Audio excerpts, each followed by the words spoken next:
All right, so today we're going to take a deep dive into how to really get the most out of your Airbnb pricing. Perfect. We've got, we've talked to some experts, some folks that are really, Mm. making it happen out there, and got some good insights, and want to share them with you today. Yeah, and I think one of the biggest things and where people get tripped up when they're first starting out with Airbnb is they think of pricing like it's just, Yeah, about the numbers, right. How much does my cleaner cost? How much, what do I need to charge to make X amount of dollars? Just the math. Yeah, but it's actually it's almost like it's a psychology game, almost as much as it is a numbers game. Okay, interesting. And you're not just renting out a physical space, you're curating an experience. So how does the psychology, how do you factor that in when you're setting your price? So think about it from the guest perspective, right? They're scrolling through thousands of listings. Yeah, What makes them click on yours? And, you've got great photos, you've got a great description. sure. But before they even get there, they're filtering by price. Right. Yeah, they got a budget in mind. Exactly. And so that price is kind of like your first impression. Yeah. It sets the stage for what they can expect, and it also plays into, how they then look at the reviews? Okay. Yeah. So like a high price with really good reviews tells a much different story Right. than a high price with mediocre reviews. Yeah, it's kind of like social proof almost. Absolutely. So it's like, okay, this place is worth it, Yeah. even though it's expensive. And this ties into a concept that this guy, Chip Conley, who's like a hospitality guru, calls like the hospitality moments of truth. Okay, I've heard that phrase, but how does it apply to Airbnb? So imagine, a guest books a listing that looks, super luxurious in the photos, Right. and then they show up and it's a little more lived in. Right. They might feel misled, and Yeah. that's where that disconnect is. And Conley emphasizes under-promising and over-delivering. So even if my price reflects that 3-star experience, Yeah. but my listing looks like a 5-star experience, Exactly. guests are still going to be disappointed. Exactly, because the price needs to align with the perceived value, Yeah. not just the tangible amenities. It's about managing expectations, Right. making sure the experience matches the price point. So it's being honest with yourself about the true guest experience, both the good and the bad, Yeah. and pricing accordingly. Yeah. Find that sweet spot where the price reflects the reality and then go above and beyond to exceed those expectations. Right. That's how you get the raving fans and the great reviews and the bookings keep coming. So how do we make that happen? Well, we've got some strategies for you. All right, let's hear it. Coming right up. Okay, so how do we make that happen? All right, so one of my favorite techniques is something I call the base price illusion. Base price illusion. What's that? So it's basically a way to use a little psychology to make your listings stand out more in the search results. Okay. And you can use pricing tools like PriceLabs or Beyond Pricing are really helpful for this. Yeah, I've used those tools before, and they're helpful, but I always feel like there's so much going on there. Yeah, they can be a little overwhelming at first. Yeah. But think of it like they're your assistant. Okay. They're helping you. They're analyzing market trends. They're suggesting optimal rates. Right. But you're still in control. You're the boss. Okay. I like that. So with the base price illusion, what you do is you use the tool to set your base price. So that's the price that people see when they search without dates. Okay. You set that just slightly lower than your actual calendar rates. So I'm actually charging less than what I normally would. Well, not exactly. It's just the price they see initially. Okay. So it catches their eye. It gets them to click on your listing. Oh, I see. Then once they're there, they see your beautiful photos, your great reviews, all the amenities. Yeah. And then they see the actual rates for their dates. Oh, so it's just kind of like a little hook to get them in the door. Exactly. Okay. I like it.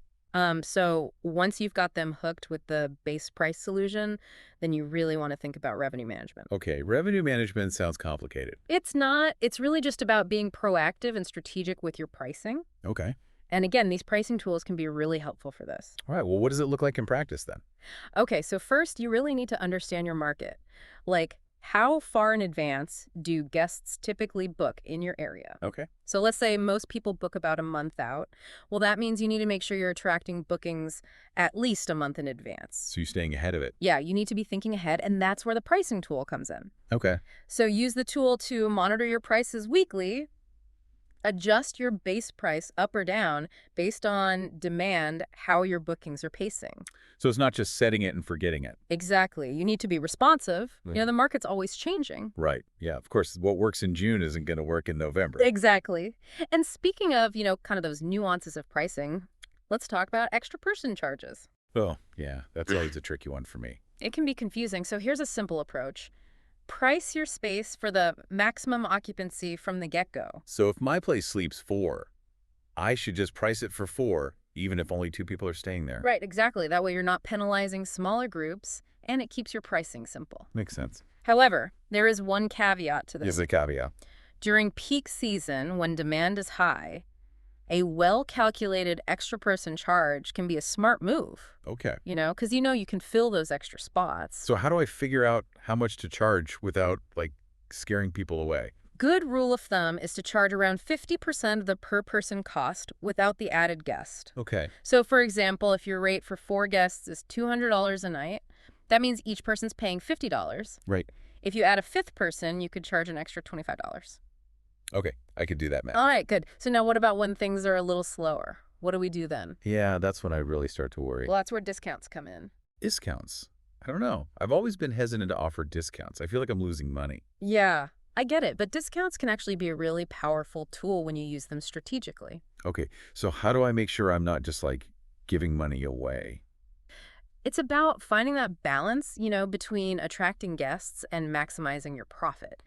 So think about it, like the discounts are a way to incentivize bookings during those slower periods. Okay. So instead of just slashing your prices across the board, target your discounts. You could offer a friends and family discount Right. through your automated messages, or you could just tweak your rates a little bit for like midweek stays or longer bookings. Okay, so be more selective about it. Exactly. And remember, a consistently booked property looks way more appealing to potential guests. Right, because nobody wants to stay at the place that nobody else is staying at. Exactly. It's social proof. Right, yeah. So, okay, so we've talked about kind of the basics of pricing, but let's get a little out of the box here. Okay. Have you ever thought about offering additional services? Additional services? Like what should I be, like, making breakfast for people? Well, maybe not that far. Okay. But think about things like early check-in fees, late checkout fees. Oh, that's a good idea. Especially if you have self-check-in.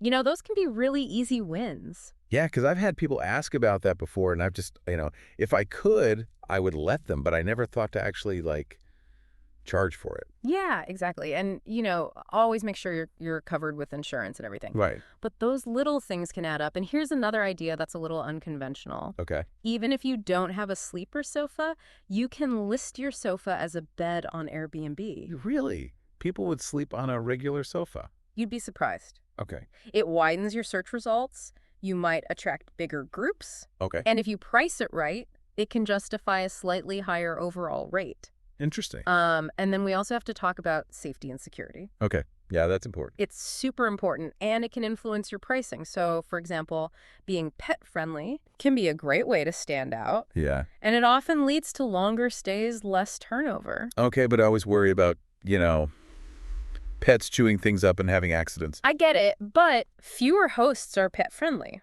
Right. So there's less competition, and happy pups equal happy owners. Okay, maybe I'll try it. And speaking of longer stays and potentially higher revenue, have you considered allowing events? Events like weddings? Yeah, like weddings, birthdays, bigger groups. That seems kind of risky. It can be. So you really want to do your research. Right. Permits, insurance, local regulations, all that. Yeah.